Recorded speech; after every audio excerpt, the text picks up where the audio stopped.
I hope you guys enjoyed this video. I'll pick one up if you need one, and I hope you guys learned something, because I didn't even know I needed this until I saw it, and I'm trying to help you guys out the same way it helped me. All right, these are the ones I wanted to show you guys, and I'm going to show you guys what they're for.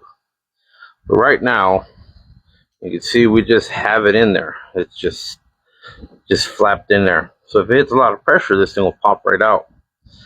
What this thing does for you is this allows you to remove the hose from just being put in there the wrong way.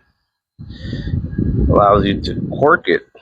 So this thing goes directly in there now, and it has a nice and tight seal where the pressure won't come out when this thing spits it out, and it'll actually direct it straight down into the pipe. This thing was literally installed in seconds right in front of your eyes. Now the smell's not going to come up. I'll install this one next, and now I have proper seal in order for the water to come out.